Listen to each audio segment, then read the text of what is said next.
am your ghost, a fallen angel. You ripped out all my parts. I couldn't care what invention you made me. Welcome to WatchMojo, and today we're counting down our picks for the top 10 things you missed in Arcane. We have 5 minutes till they're out of there. For this list, we're looking at all the hidden details and Easter eggs from the League of Legends series' phenomenal first season. Since we will be discussing some plot elements, here is your spoiler alert. And what do I have? You're hot, Cupcake. This show is so well crafted and the animation's so detailed, there's no way we could fit in everything. So tell us what you picked up on in the comments, or just tell us your favorite details from the list. Number 10, Tryndamere's helmet. We're closed. We'll open up. For good. You can take your worthless junk elsewhere. Benzo's shop is a treasure trove of League Easter eggs. One of the most exciting is hanging right over the door. When Vander enters, you can see the helmet of League champion Tryndamere, the Barbarian King. Or at least one that's very similar. Meanwhile, Benzo is examining the Heart of Gold, a gold-generating item retired from the game in 2012. On a shelf sits another in-game item, Rabadon's Death Cap, showing that Benzo is running quite the shop. When Ekko spies on his conversation, you can spot an Eye of the Oasis, alongside 3 masks.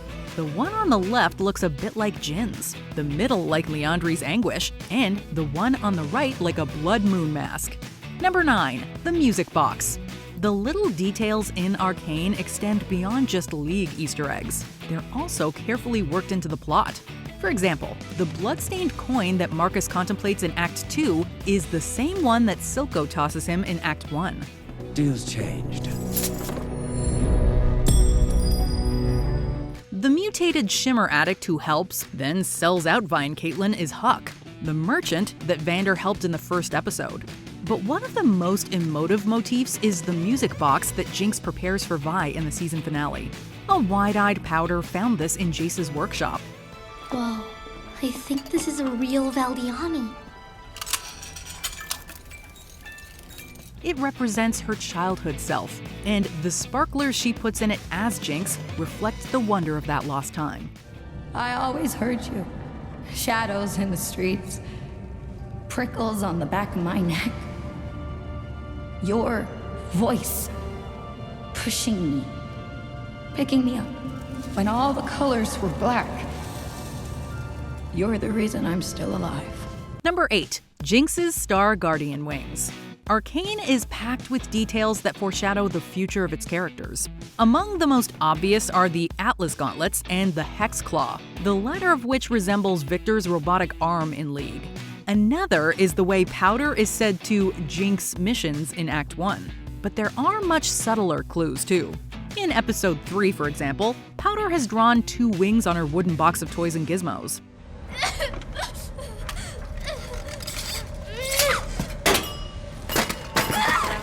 They're actually a reference to Jinx's Star Guardian skin in League.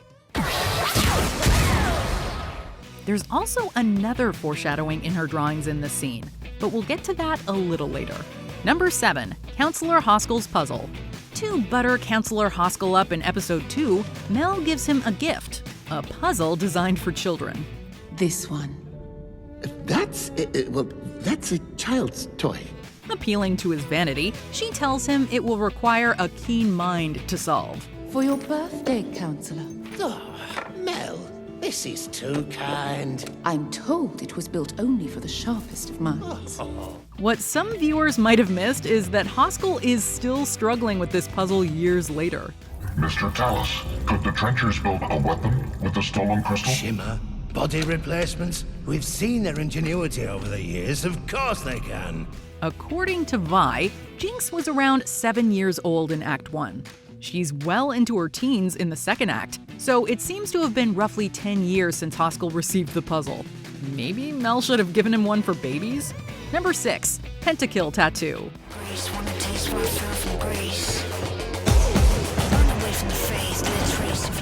The logo for Riot Games' virtual heavy metal band first pops up in episode 1, when Jinx is running from one of Deckard's crew members.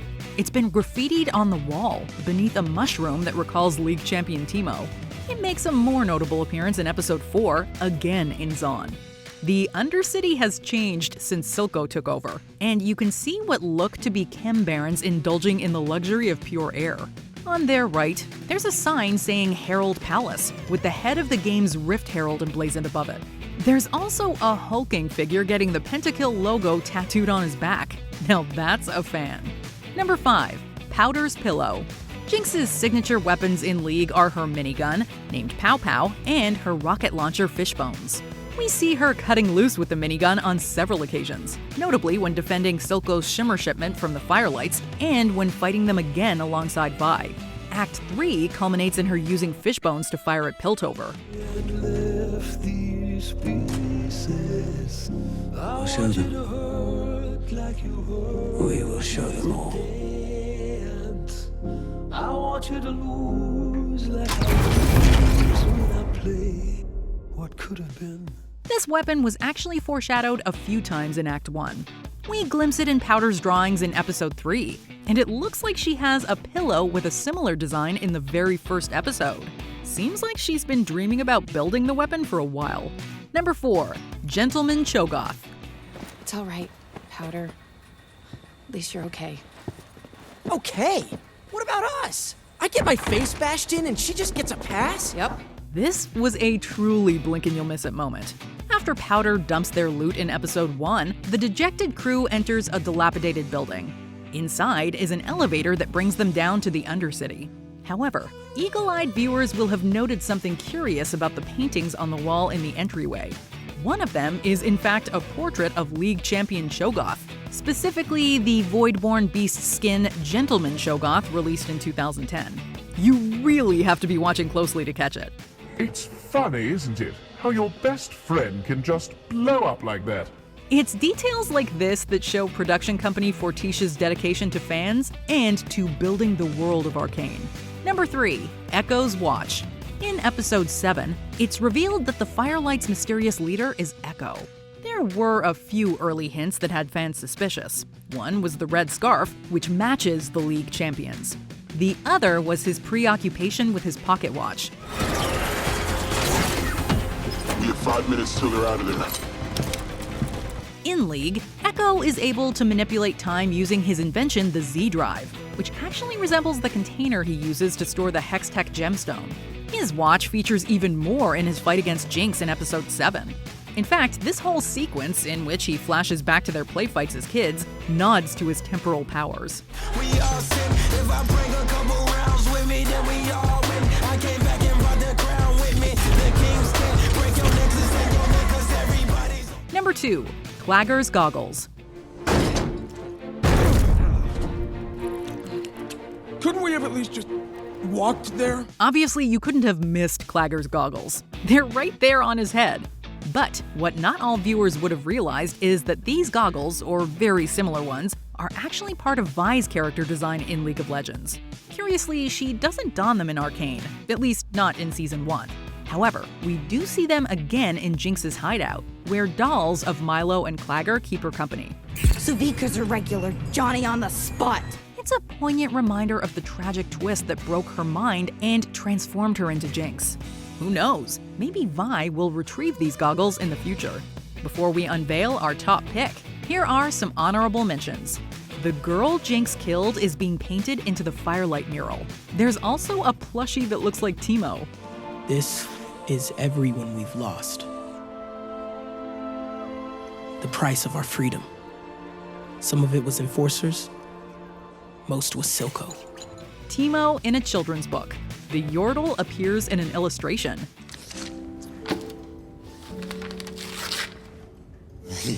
Jinx listens to Get Jinxed in her hideout. The song was released to promote the League champion in 2013.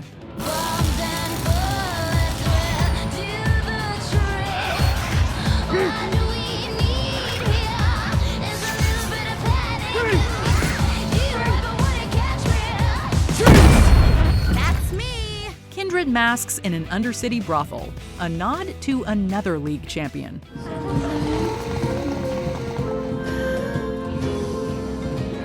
Turbo chem tanks on Shimmer Factory guards. Shout out to El Grunch for pointing this one out to us.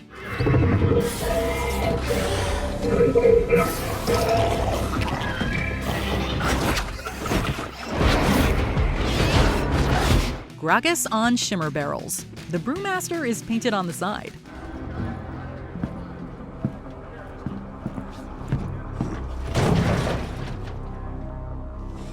A nod to Nautilus.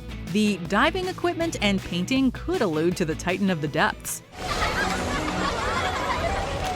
Before we continue, be sure to subscribe to our channel and ring the bell to get notified about our latest videos. You have the option to be notified for occasional videos or all of them. If you're on your phone, make sure you go into your settings and switch on notifications.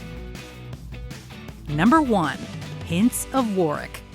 I couldn't care what invention you made me. Even if you didn't catch this moment, you might have still heard about it from friends or fans online. But it was such an exciting little detail that we had to include it and even gave it our top spot.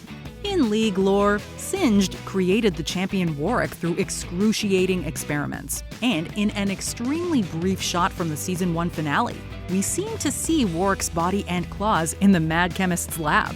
Warwick was once a human who, quote, put down his blade to, quote, live a better life. After his transformation, his only memory was of blood and a little girl screaming a name.